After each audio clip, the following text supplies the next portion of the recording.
Dieu a un plan. Et l'ennemi ne veut pas que l'homme sache que Dieu existe et qu'il détient un plan pour sa vie. Pourquoi? Eh bien, si l'on déclare que Dieu existe, l'homme va commencer à le chercher, tout simplement. Et l'ennemi veut tenir les hommes à distance de la vérité, car il veut qu'ils passent à côté de leur glorieuse destinée. Il sait que si quelqu'un écoute la vérité, il saura que Dieu existe, il se mettra alors à le chercher et découvrira le plan que Dieu a préparé pour sa vie. Et l'ennemi n'a pas du tout intérêt à cela. L'évangile qui proclame la réalité d'un Dieu tout-puissant produit chez les auditeurs la soif, l'envie, le désir de connaître Dieu personnellement. Veillons, dans notre annonce de l'Évangile, à ne jamais limiter Dieu. Ne le réduisons pas, ne l'enfermons pas dans une petite boîte. Si notre présentation de l'Évangile est réductrice, pas de problème, l'ennemi nous laissera tranquilles. Nous ne le dérangerons pas. Mais le monde, quant à lui, ne sera pas interpellé. Et les âmes ne seront pas sauvées. Et nous devrons rendre des comptes à Dieu pour notre médiocrité spirituelle. La suffisance sert toujours la cause de l'ennemi. Le chrétien doit chercher Dieu toute sa vie. Les richesses de Dieu sont inépuisables. Nul ne peut se réfugier derrière 10 années, voire même 20 années de conversion en disant « Cela fait déjà tant d'années que je connais Dieu, je connais tout de lui, je maîtrise le sujet sur le bout des doigts, j'en ai fait le tour. » Mes amis, Dieu existe et il est grand et qui peut contenir sa grandeur et sa majesté. Il y a quelques années, alors que je me rendais à la sortie de l'école pour y chercher notre fille, j'étais le témoin d'une scène qui a retenu toute mon attention et qui m'a profondément marqué. Ce jour-là, je m'en souviens, il pleuvait des cordes et les enfants commençaient à quitter l'établissement. Et une petite fille est passée devant moi. Elle était visiblement en colère. Elle semblait avoir un caractère déjà bien trempé. Elle laissait traîner derrière elle son cartable dans les flaques d'eau. Son père, quant à lui, pressait le pas. Il ne voulait pas être mouillé. Et la fillette le suivait en criant à tue-tête « Papa, papa, vas-tu enfin me répondre ?» Mais le père ne s'arrêtait pas, au contraire, il accélérait le pas, lui.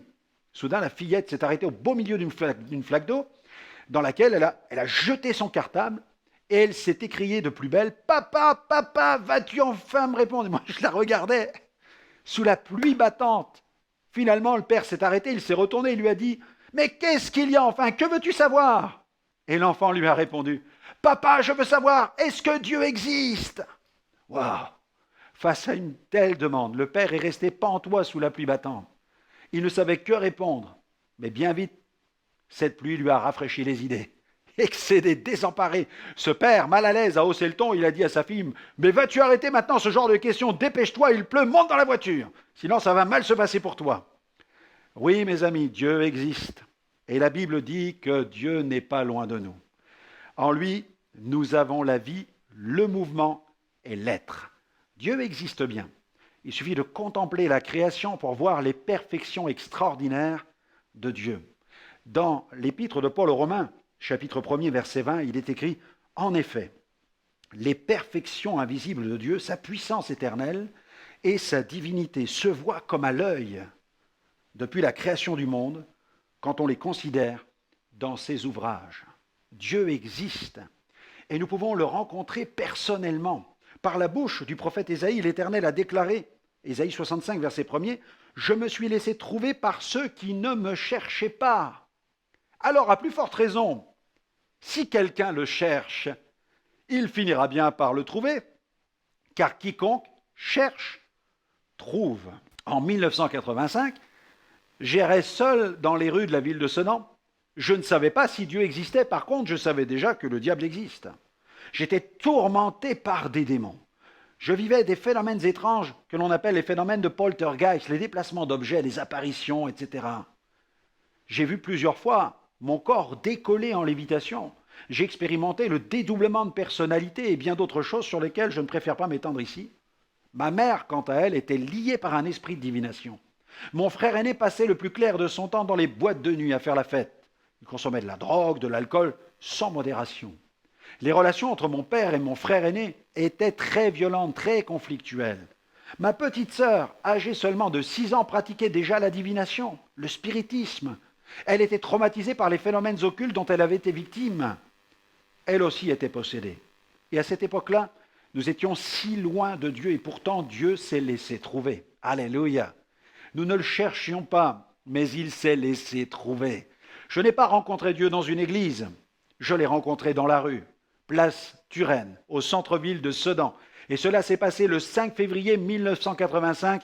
J'étais désespéré. Ce matin-là, j'avais failli attenter même à mes jours. Et bien que je n'ai pas accompli cela et que je n'avais pas encore compris tout, Dieu, lui, est intervenu pour me sauver du suicide. Je ne l'ai compris que plus tard. Marchant dans les rues de la ville, j'ai croisé la route d'un chrétien qui distribuait des traités concernant la foi chrétienne. Il m'a remis un traité dans lequel il était question d'un chef de gang nommé Nicky Cruz. Et cet ex-gangster s'était converti à Jésus.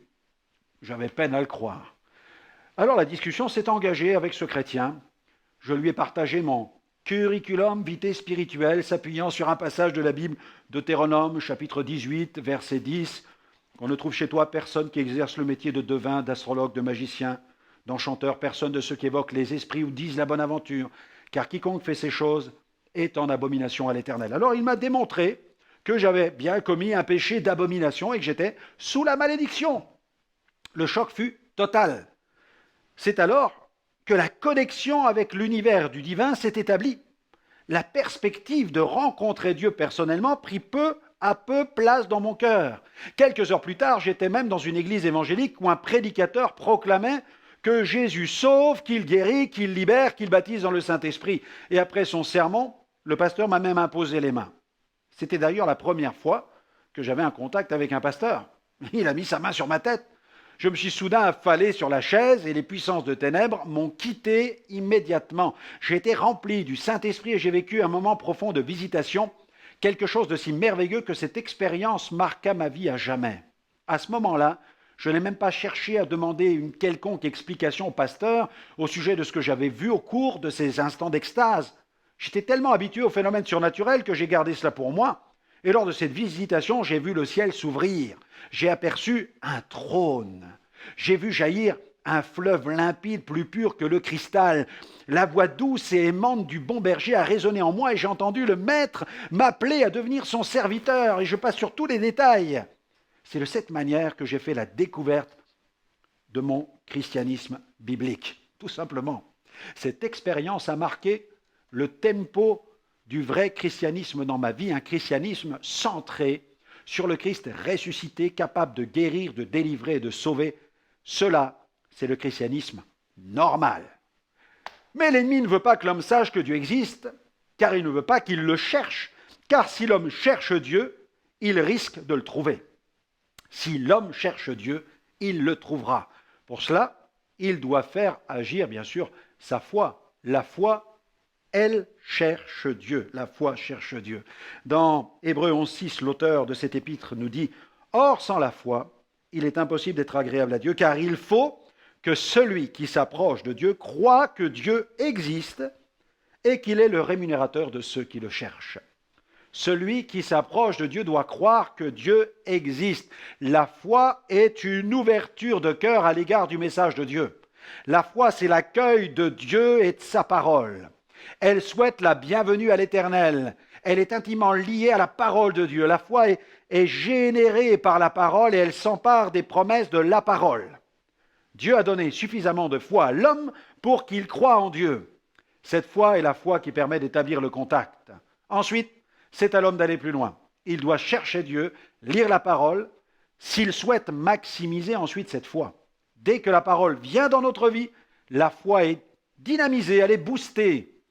Alors croyez en Dieu, croyez en Jésus-Christ et croyez aussi en sa parole.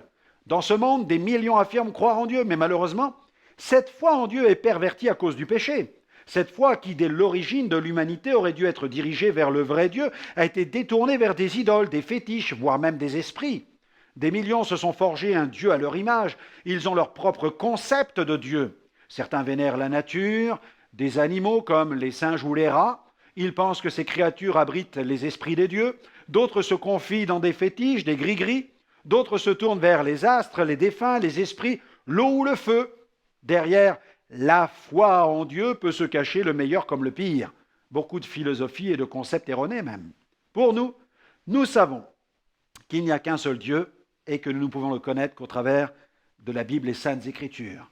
Les fondements de la foi se trouvent dans la parole. C'est aussi par elle que la foi est donnée une fois pour toutes aux saints. C'est ce que Jude nous partage dans le chapitre 1er, verset 3. « Bien-aimés, comme je désirais vivement vous écrire au sujet de notre salut commun, je me suis senti obligé de le faire afin de vous exhorter à combattre pour la foi qui a été transmise aux saints une fois pour toutes. » Amen. En cherchant Dieu, les hommes essaient de comprendre la raison de l'existence humaine. Ils cherchent un sens à leur vie. Ils rêvent même de vivre éternellement. Rien d'étonnant à cela, puisque Dieu a placé dans le cœur de chaque homme la pensée de l'éternité. L'Ecclésiaste en parle.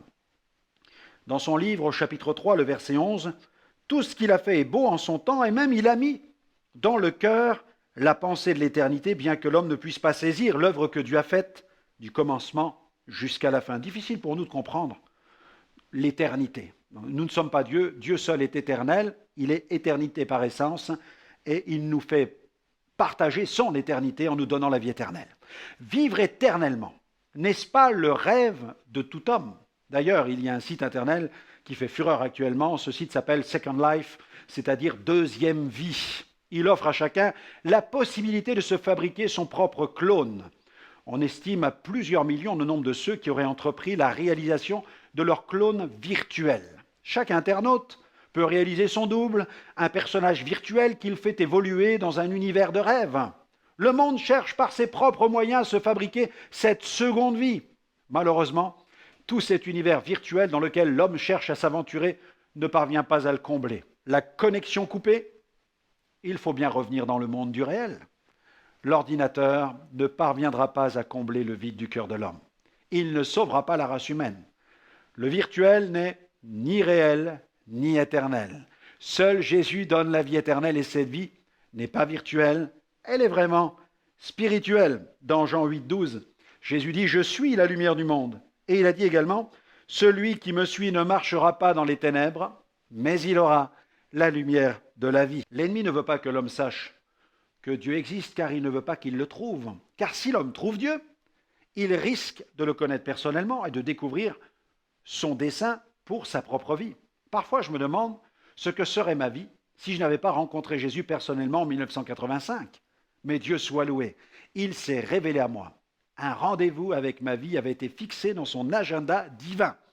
Dieu a son propre timing. Sa montre est bien plus précise qu'une montre suisse. Dans son planning, il a fixé toute une série de rendez-vous avec notre existence afin de mettre en place tout un plan d'action. Il a de nombreux projets pour chacun d'entre nous, je vous l'assure. Regardez ce que déclare le prophète Jérémie dans le chapitre 29, verset 11. Il dit « Car je connais les projets que j'ai formés pour vous, dit Dieu, des projets de paix et non des projets de malheur. » Dieu existe.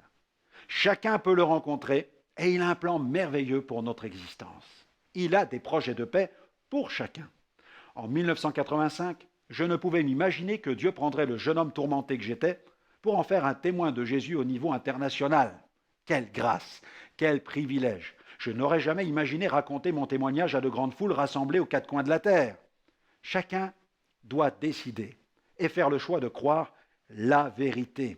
Chacun doit croire que Dieu a un plan pour sa vie. Il a préparé avec un tendre soin un plan sur mesure pour chacun d'entre nous. Martin Luther King a même dit « Nous sommes de la race de Dieu ». Oui, Dieu existe et nous sommes de sa race. La foi en Jésus-Christ nous réconcilie avec Dieu.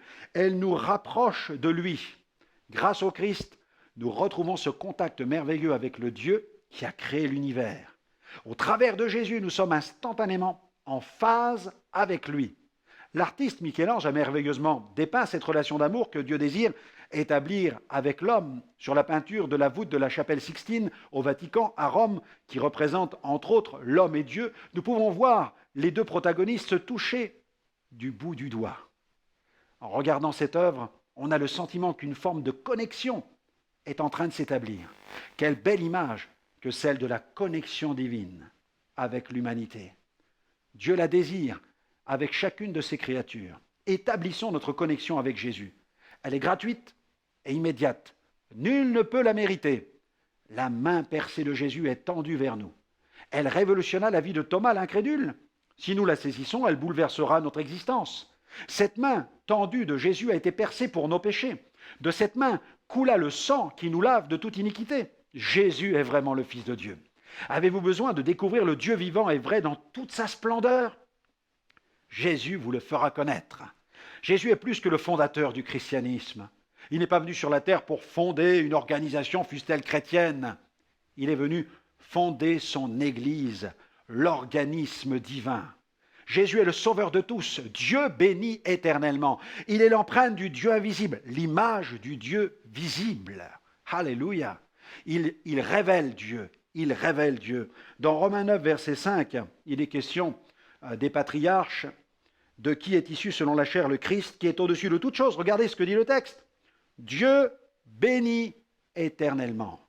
Alléluia. Dieu soit béni pour cela. Il rend visible le Dieu invisible. Alors, quelle que soit la couleur de peau d'un être humain, son statut social, l'état dans lequel il se trouve, quelle que soit sa connaissance ou son ignorance quant aux choses de Dieu, il vous cherche et vous pouvez le rencontrer d'une manière personnelle dès maintenant. Établissez simplement le contact par la foi. Dieu existe et il a un plan pour votre vie. Paul affirme dans Éphésiens 2,10 « Car nous sommes son ouvrage. Nous avons été créés en Jésus-Christ pour des œuvres bonnes que Dieu a préparées d'avance afin que nous les pratiquions. » Gloire à Dieu.